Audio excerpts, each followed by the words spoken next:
Bonjour Sandra Freeman. Bonjour Bruce Toussaint, bonjour à tous. Alors c'est attendu quand même par les Parisiens, le plus grand toit végétalisé de la capitale va être inauguré aujourd'hui dans le quartier de Beaugrenelle, c'est dans le 15e arrondissement.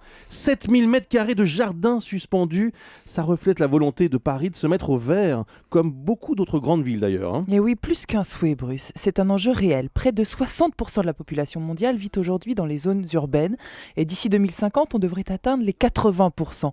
Pour que l'agriculture puisse continuer de répondre aux besoins alimentaires, l'idée est donc de faire rentrer au cœur des villes cette agriculture. Les architectes et les ingénieurs les plus novateurs sont donc sollicités pour réimplanter la biodiversité et réinventer la ferme de demain. Donc ça va au-delà des espaces verts. Comment répondre à de tels enjeux alimentaires ? Eh bien, les progrès de l'agriculture et des cultures sous serre notamment rendent les projets les plus innovants aujourd'hui envisageables.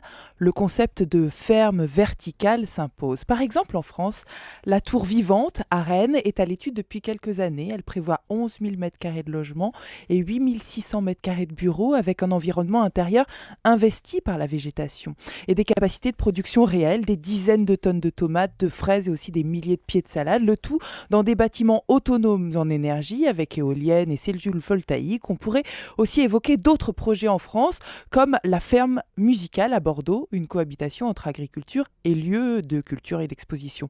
Les projets sont donc nombreux, mais concrètement, la première ferme verticale a été inaugurée dans le monde en octobre dernier. C'était à Singapour. Sur les façades de ces tours, un système de poulies hydrauliques effectue la rotation des bacs de salade pendant la journée pour un bon ensoleillement, et le tout est irrigué grâce à un système de récupération de l'eau de pluie.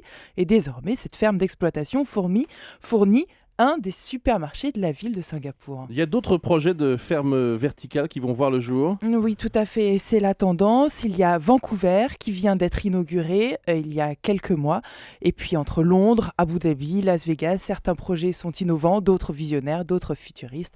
À voir ce qui va émerger. De la verdure dans les grandes villes, ça ferait du bien. On rappelle qu'il y avait encore, il y a quelques jours, le week-end dernier, une alerte à la pollution, notamment dans Paris. Merci beaucoup, Sandra Freeman.